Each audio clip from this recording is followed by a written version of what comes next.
Hindi po nagre-reflect kung gaano ka-stack itong lineup sa ngayon ng LA Clippers sa kanilang standing sa kanilang conference.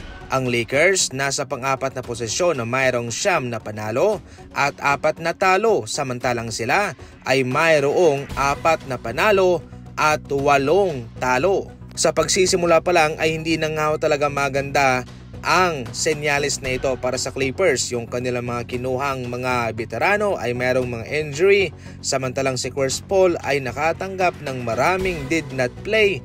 Hindi siya ginagamit, hindi siya pinapalaro. Sa ngayon nga ho mga idol ay binubuli pa itong Clippers sapagkat mas malakas pa nga ho ang Lakers sa kanila. Kitang-kita naman sa agwat sa standing dito.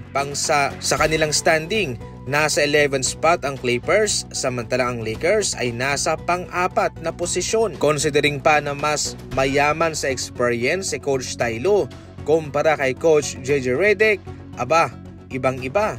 Baliktad po ang nangyayari ngayon sa kanila. Ayon pa kay Cousins, mukhang kailangan dito ni Coach Ty Lue ng approach ni JJ Redick para may panalo ang mga labang ito. Parang naging veterano pa si Coach JJ Redick at naging baguhan itong si Coach Ty Lue sa ngayon. Malaking sampal to para sa Clippers mga idol. Bahagyang humina na ang sales ng Under Armour pagkatapos na kanilang bitawan ang isang Stephen Curry. Mayroong mga samut-saring mga balitang lumalabas na mahina raw ang benta ngayon ni Steph at ng kanyang Curry brand.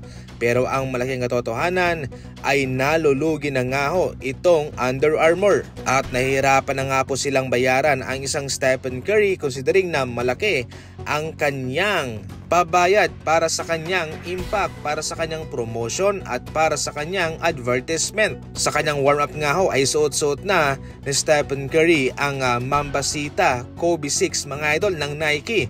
At ito ho'y humakot ng reaksyon sa madla. Hindi po maganda ang history ng isang Stephen Curry sa Nike pagkatapos na ma-mispronounce ang kanyang pangalan sa Stephen Curry at tinawag pa siyang Seth nito. Pero sa ngayon mga idol ay napatawad ng nga ni Steph itong Nike at ayon pa sa isang interview sa kanya, sinuot niya nga ho ang Mambasita Kobe 6 ay dahil idol niya si Kobe. At syempre, siya ay isang sneaker free agent kaya mayroon siyang karapatan na suotin ang anumang gusto niyang sapatos at kung anuman ang brand nito. Sa ating huling balita, nakatanggap ng mga papuri itong Knicks sa ngayon dahil marami silang nag-aambag sa kanilang mga laban. Ito yung nangyari mismo versus Miami Heat mga idol. Si Karl Anthony Towns 39, si Shamet 36, si JC 24, si Bridges 15, si Josh Hart 12 points, triple-double pa yan. Ngayon dito mga idol kinukonsider po na title contender itong Knicks at kung sakaling ito ay kanilang may pagpapatuloy, paniguradong mayroon silang kalalagyan sa playoff at baka sila'y makapunta pa nga sa finals.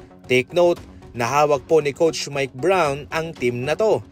Ang coach mismo na tumapo sa playoff drought ng Sacramento Kings. Para sa mga NBA Fast Break balita, tumuto ka lang dito. Maraming salamat po sa panonood.